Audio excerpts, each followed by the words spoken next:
Hello everyone. Thank you for joining me. My name is Afton, and if this is your first time here, welcome. If you've seen one of my videos before, welcome back.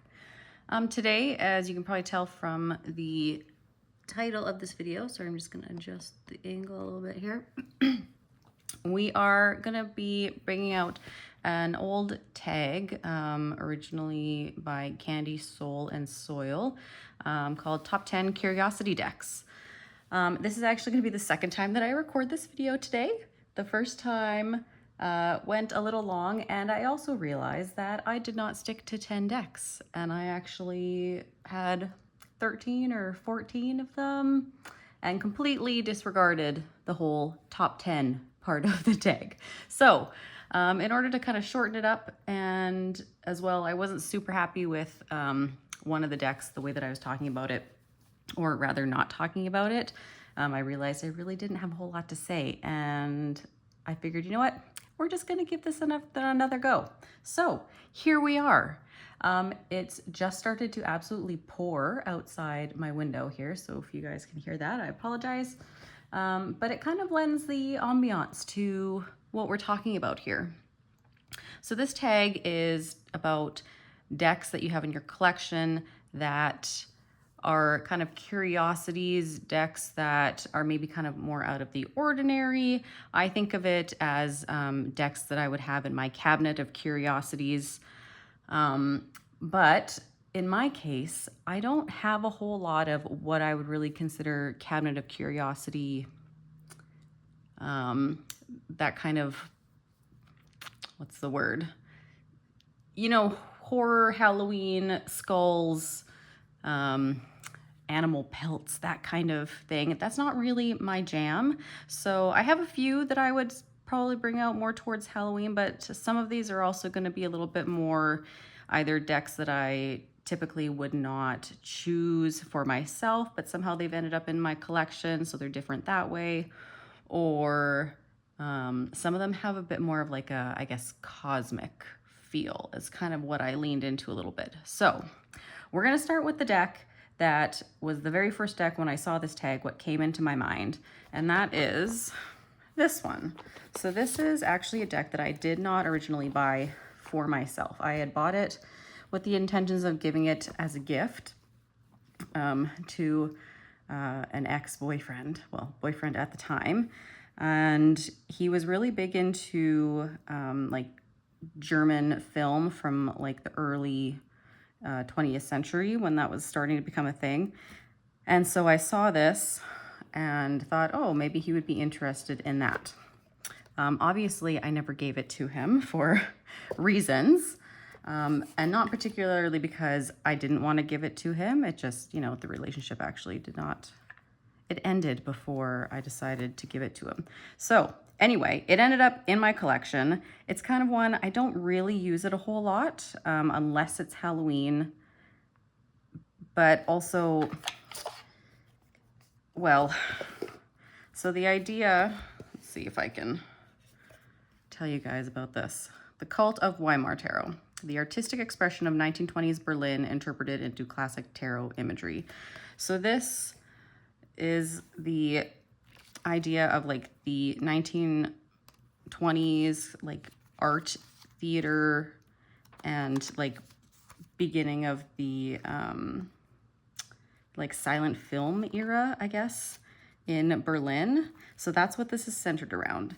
And one of the reasons why I tend to not use it so much is because I found when I did use it, the guidebook does a really good job of explaining the image that they've used for the card, but I found that it doesn't really link that image very well to a really clear understanding of the tarot meaning, if that makes sense.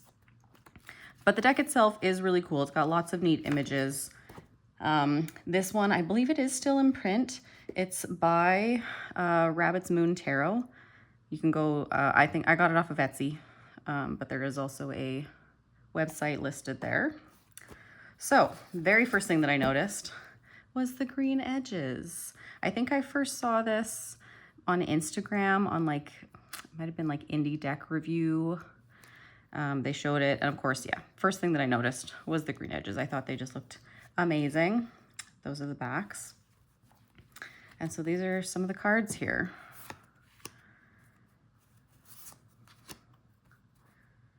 It is matte, which is nice. It does have a slight sheen to it.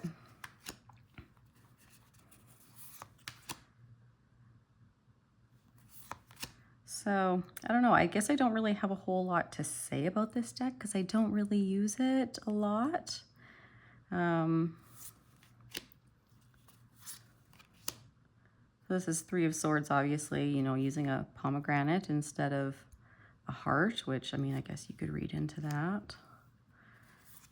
But, I mean, the imagery is beautiful. Like, I think they're really cool images that she used. But I don't know, I guess they just don't really jump off the card for me when I look at it. Like that connection isn't necessarily super obvious sometimes.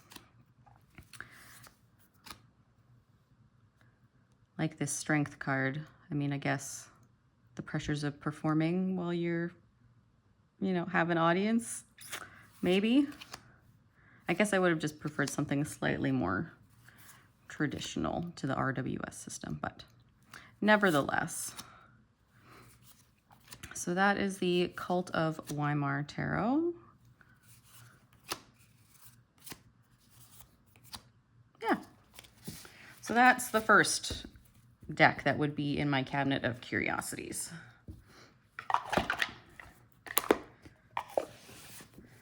All right, push that out of the way. What's next? Let's go in a little bit of a different direction. This, deck number 2, these are also in no particular order, by the way.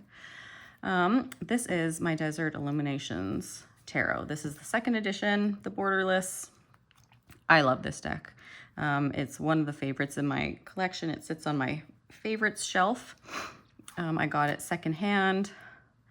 And I'm really excited that this one is actually coming out mass market. It should be coming out fairly soon, I believe, with US Games.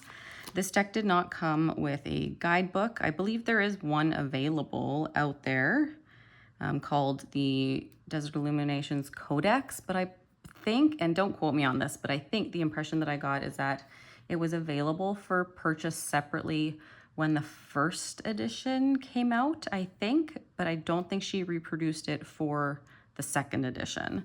So I'm hoping that the mass market version will have that codex. I'm assuming it will. Typically they do come with guidebooks. But the reason that this is in my Cabinet of Curiosities is obviously because of the aliens in the Pentacle suit. I absolutely love it. That death card is really cool too. So yeah, I don't use this one like a ton. I mean, I have a lot of decks. So I just kind of grab whatever one I'm feeling at the time, and it's been a little while for this one, but I love the colors. I love how bright it is. Like, I absolutely love the turquoise and the orange combinations. But yeah, like, how many other decks are there that like have random aliens as the Pentacle suit? So yeah. So that's deck number 2. I'm keeping track right now, but by the time that we get further on in this video, I will have no idea what deck number we're on. So just a heads up. All right. Let's see. What else have we got? So this one is the Tarot of the Holy Spectrum. This is the 2nd edition. Title card there. This one, again, I don't use a ton. Everything has its time and its place.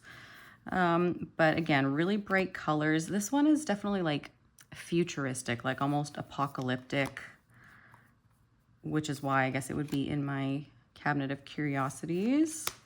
Again, the bright colors are fantastic.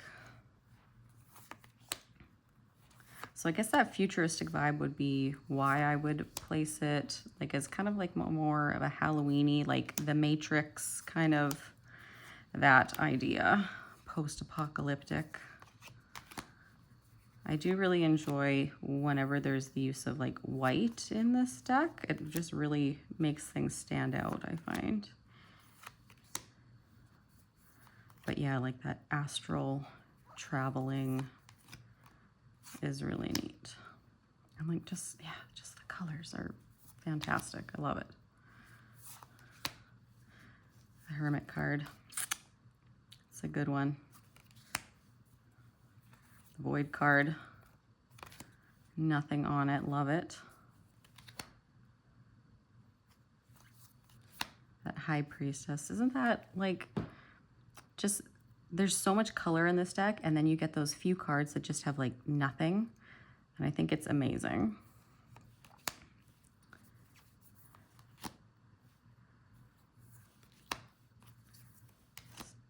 This Lover's card, really cool. I love the idea that it's what's inside you, like the reflection of yourself, of two souls meeting, two halves of this of the same soul, you know, balance of masculine, feminine.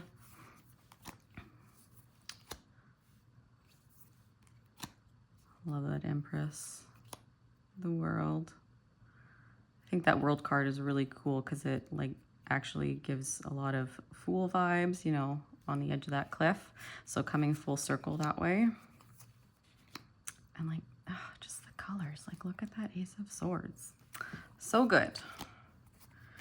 And, you know, typically I would not be one who really goes for the really, like, really bright colors like this. I like a little bit softer. This one is very much like in your face, like I'm here, pay attention to me.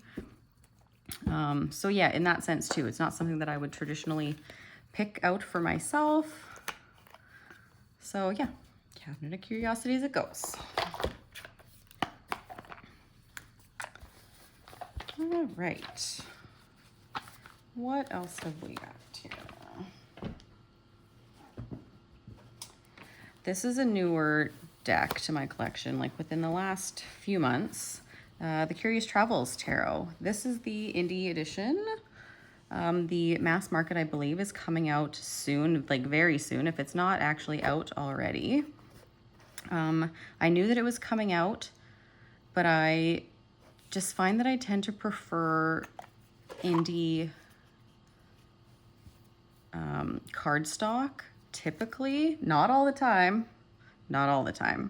but in this case, I was really glad that I did. I love this cardstock. It's got a really nice rose petal, which typically I also don't like, but this one, it's just, this is the way that you do rose petal. It's not a lot. Like it still is, you know, somewhat clumpy, but like it still has a glide to it. It doesn't stick as much. It's really soft. And like lightly done, which is what I like about it. Really nice and bendy. But this deck, it's just kind of weird. Like you get cards like this, you're like, oh, okay, yeah, like normal. And then you get this guy, this farmer who has these giant flowers, or this king who you can't, his head is blurred out.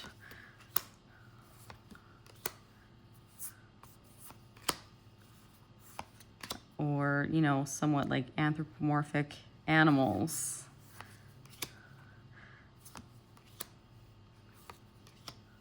Let's see, what else have we got? That Empress card is beautiful. Or like the Queen of Wands, who is this, don't even know how to describe her, like kind of lizard-esque flower person. I don't even know. Yeah, I was surprised by this deck that I actually like it as much as I do, but I'm glad that I got it. This one also is one that does not come with a guidebook, so I'm looking forward to grabbing a copy of the mass market to have a copy of that to kind of get the artist's or the creator's intention behind the artwork, because like, you know, Queen of Cups is a fish and it looks like she's like collected sea glass maybe, or the sightless cow for the Two of Swords. You know, that different take on blindness, but why a cow, right? So yeah, so this is the Curious Travels. I believe you can still get this. I don't think the creator is shipping outside of the US currently. I was lucky enough that I got this a few months ago when she still was shipping to Canada, but right now I believe she is just shipping within the US. So if you want a copy, it's on, last time I checked, it was on a discount. It was like only $40, which I think was like 50% off, something crazy like that. So grab a copy if you want the indie deck before it's completely unavailable. But like I said, it is coming out mass market right away here. So it will still be available to get. All right. Back my way. Next up, let's go to this guy here. I'm gonna grab a quick drink of water. Okay, so this is a deck that I don't think I've even used. I have shuffled it maybe once or twice, but it is really one that is just in my collection because I had the opportunity to grab it. This is the Yokai Yochi Tarot. A really minimal guidebook. I guess one of the reasons that I really don't use it is because the guidebook does name what the yokai in each card is, but they don't, again, really, it doesn't really connect the artwork to the traditional meanings of the tarot. So it's, you know, very minimal. I think you'd have to do a bit of a study on this deck to really know what you're talking about and make those connections. But yeah, I was lucky and managed to grab a copy a few months ago when the creator was putting some small batches up on her website. I just kind of kept a tab open all the time and would refresh it whenever I was on my computer. And one day I got lucky and they happened to have some up there. It was available, so I grabbed it. And I now have one. This cardstock is fantastic. It's a linen finish and it's like nice and thin, really bendable. I quite enjoy it. It's got like that nice, if you can hear it, that nice sound. But yeah, definitely one that would be in my Cabinet of Curiosities with all these different yokai. It's just kind of a fun one to flip through and see, you know, and some of them seem kind of scary, but others are like, you know, would I really be scared if I came across them? Yeah, maybe. These guys, oh, they're funny. So yeah, that's the Yokai Yochi Tarot. Definitely one that, you know, if I get going and actually start learning some of these guys, do a bit of extra research, then I think this would be a neat one to be using kind of around that Halloween time. But for now, it's just one that kind of sits on my shelf. So that's the Yokai Yochi. This away.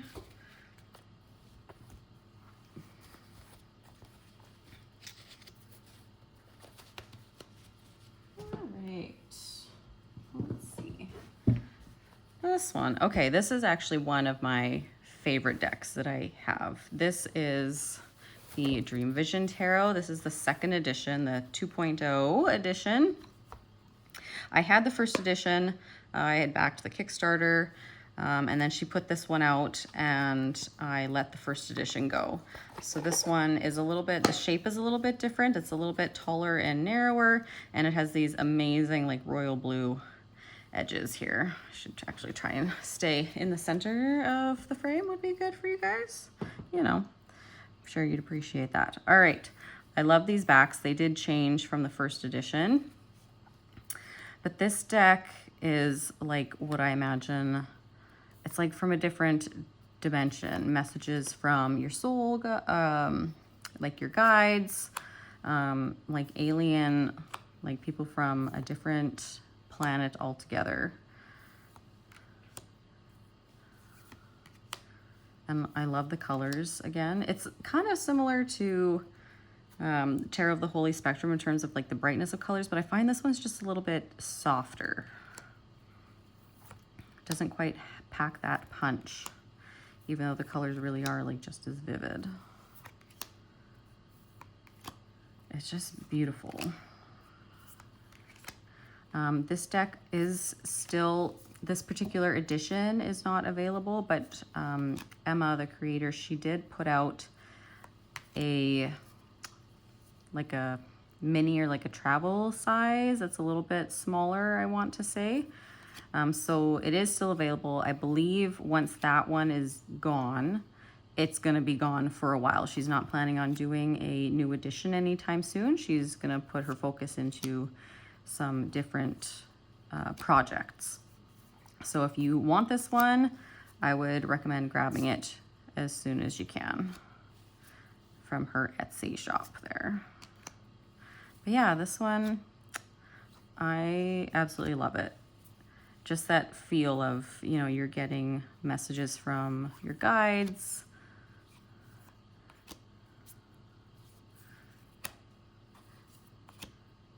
Just beautiful.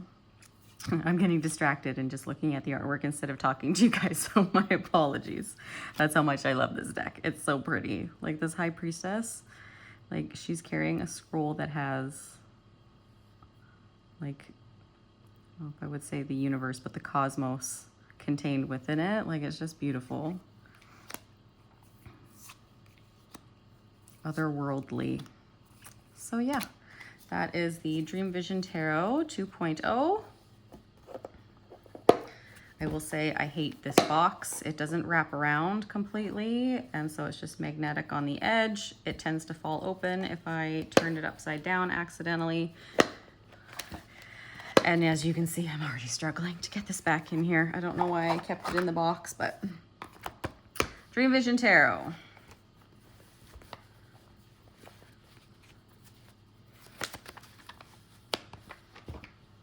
Alrighty. Let's go a slightly different direction. We're kind of mixing it up a little bit here.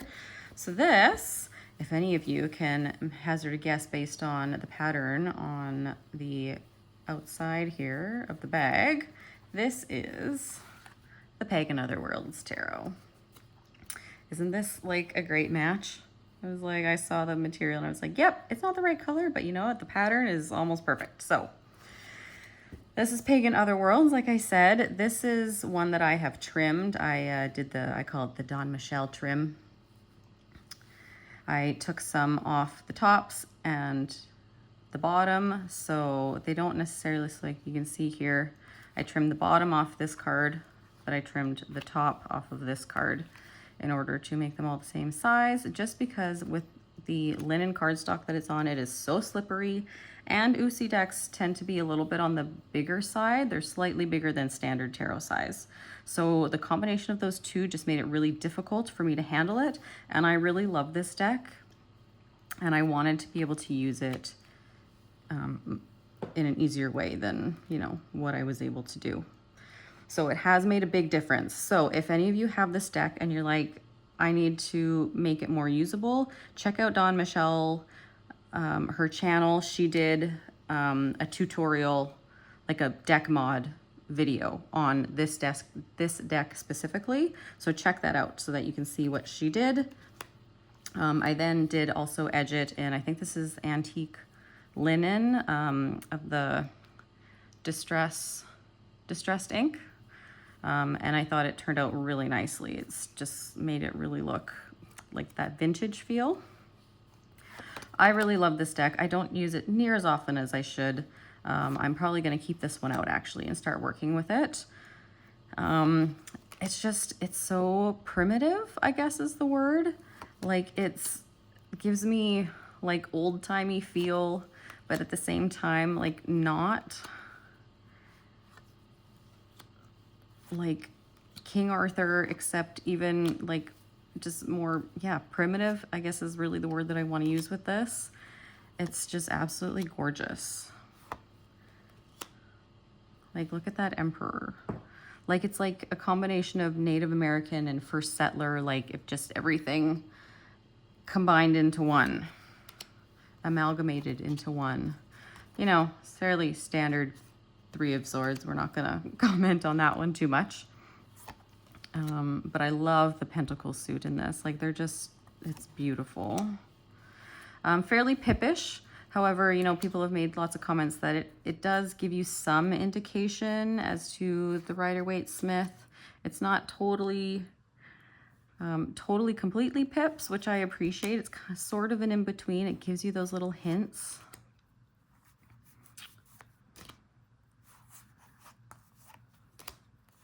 I feel like I'm just pulling the pentacles. High Priestess, really beautiful. World card. Queen of Pentacles. Like, look at that Ace of Pentacles. Bring it up nice and close here. That's just, it's beautiful. I absolutely love it. So I will say, you know, if you decide to trim it, if that's something you've been thinking about, like, so you'll notice it's not completely, you know, one's got the banner at the top and one has the banner at the bottom. So if that doesn't bother you too much, I would definitely say go ahead and do the trim. It was scary just with how slippy the cards are. But I was literally like going in and making sure everything was taped down every single time and like holding it. So take your time with it, I guess is what I would say. My advice would be, but it is definitely worth it if you decide to do it. So yeah, that is the Pagan Otherworlds Tarot. So definitely one that would sit in my Cabinet of Curiosities. All right. I feel like I'm saying that a lot. All right, after every deck that we look at. Let's move on. What's next? Oh, well. Next one, we're going to go back a little bit into the cosmic feel. This is the Cosmic Vision Tarot. This one I got secondhand. I wasn't sure if I was going to grab it or not. It was available in a shop in Truro, Nova Scotia, that actually is no longer. They just went out of business. But they would occasionally get secondhand decks in and sell them at a really reasonable price. And this one sat on there for a little while. And I was like, should I? I don't know if I like it. And then finally I just decided to grab it. And I'm really glad that I did, because it's just really cool. Again, it's got like a really nice bendy cardstock. It's kind of similar actually to the Curious Travels in that sense, in that it does have a rose petal finish, but it's not like a super heavy rose petal. It's a little bit lighter, and it's also really bendy cardstock. So that part of it is nice. So this one, like, I mean, as the title says, Cosmic Visions, it's completely like, you know, out of this world, as it were. Really neat, you know, the black and white with these pops of color. I will say this deck definitely leans towards the young and the beautiful in terms of the representation in it. I don't mind it so much because it's not like photographic. It's, you know, drawn. I love this card, the Fool card, where she's getting like literally beamed up into a UFO, is wonderful. But I mean, I guess in terms of, you know, the age, that part of it, I do prefer to see my, okay, so like Mother of Pentacles, so would be Queen of Pentacles. She is still quite young, but you know what? Age doesn't necessarily represent wisdom, right? You can have someone who has lived an entire lifetime and, you know, really does not have a whole lot to say about it. And then you have young people, especially nowadays, who are just wise beyond their years. So that part I kind of look past, or try to anyway. But yeah, very much, you know, connected to something higher. So that's where it sits in my collection, my Cabinet of Curiosities, the Cosmic Visions Tarot. This one I believe it is out of print, so my apologies there.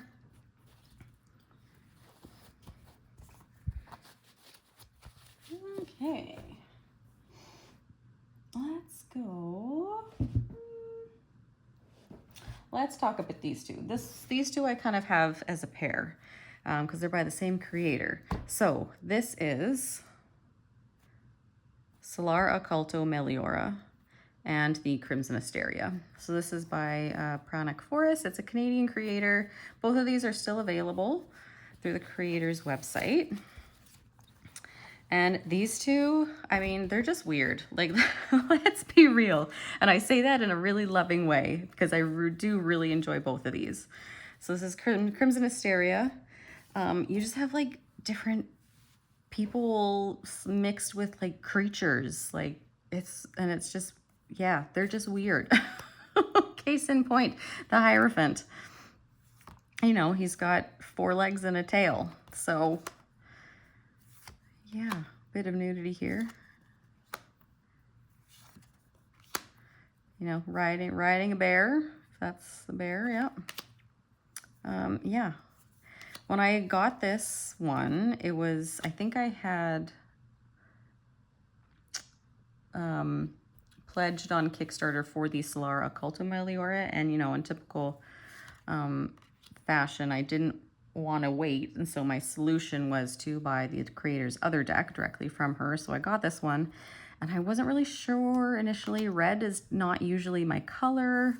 I'm definitely more of like a blues and greens, but this one really surprised me. I was like pleasantly surprised how well it read, how accurate it was, and I really quite like it. And honestly, I feel like I have a deeper connection to this deck than I do to the Solara Occulto, which I'll show you in a minute here. But yeah, it's just, it's strange, you know, in terms of the characters that are depicted. Like she's kind of, I'm not sure if you'd call that furry or scaly on the outside. I do really love the pentacles in this particular deck. See if we come upon one. You know, even though it's red and you would think it's really quite fiery, I find it also very grounded for some reason. I don't know why. Maybe because like this, the idea of like the vines of leaves does appear throughout the deck in quite a few places. It's not just kept to the Pentacles suit. But like, look at that 7 of Pentacles. It's absolutely beautiful. So yeah, I really like this deck. I do not like, this one has like a really strong soft touch, like the rose petal, which makes it difficult to shuffle. So that part of it I don't like because it's also more of an oracle size deck and the cardstock is really thick. So it makes it hard for me to shuffle it. I have to split it into a couple different piles. But overall, I mean, it's one that I put up with because I do really like it, right? So like even the cups, you know, we're in the water suit, but she's got all of these vines around her. So it just kind of really, I feel like, grounds everything. So yeah, so that's the Solara, or no, sorry, the Crimson Asteria Tarot. And let's take a quick look at the Solara Occulto Meliora here. So this one, I think I first learned about it when it was out of print. I had seen somebody talking about it on YouTube somewhere. I don't remember where or who it was exactly. And I was like, oh, okay, that's like kind of interesting. But I was like, I don't think I need it. And then, you know, something happens to my brain, guys, when I learn that a deck is like by a Canadian creator. And I'm like, I have to support that Canadian creator. So I kind of started looking into it. It was out of print, but there were kind of rumors floating around that she was going to reprint it, which, you know, she did, or made a new edition of it. So I'm really glad that she did. It's absolutely beautiful. I love the colors in this deck. It's just, again, it's like very grounding, but at the same time, I find it's almost like even more otherworldly than the Crimson Asteria, which is weird. I don't know. I haven't worked with this one a ton, and I probably won't, you know, until September, October rolls around again, just because, you know, that earthy feel, you know, kind of fall vibes. But definitely Cabinet of Curiosity, just in terms of like the different creatures. shown in this deck is really cool. And I just think it's amazing what people can do with such a limited color palette. Like, you know, we saw in the Crimson Asteria, like it's literally just red, reddy pinks and white, sometimes a little bit of like gold. And then here we've got about, what, 4 colors? And yet just the images, they pop so much. I do prefer the finish on this deck versus the Crimson Asteria. This one does not have the soft touch to it, which makes it much easier to shuffle. The cards don't stick as much, but it is still a very like luxurious feeling. It's still a very thick deck, as you can see. But yeah, so those two, I figured I kind of had to show them together, like the Fool. Like, she's just as furry as her furry companion is, which I love. So, all right. Yeah. I'm getting caught up looking at the pretty pictures, guys. So, yeah. So, yeah, now looking at that, I'm looking forward to using it in the coming months here again. Using it a little bit more, I should say, than I have. So yeah, that's the Solara Occulto Meliora Tarot. Still available, I believe. These two are a little bit more on the expensive side. I want to say they retail at about 97 Canadian plus shipping. So whatever that would end up being, it would be a little bit less in US dollars. Okay, last one. Take a quick drink here. Now, this is a deck I've shown before in one of my videos, but also perfectly fits into the Cabinet of Curiosities, you know, kind of leaning into the Halloween horror, that kind of feel. And if you've seen those other videos, you might recognize the bag. This is my Bohemian Gothic Tarot by Baba Studios.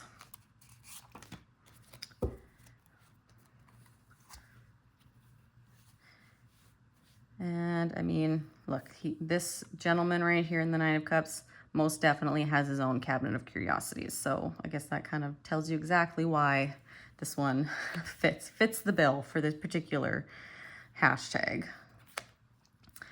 I enjoy this deck. I haven't used it in a little while. I have some other Baba Studios decks that I've been using as of late. This one will probably get pulled out in the next couple months as well.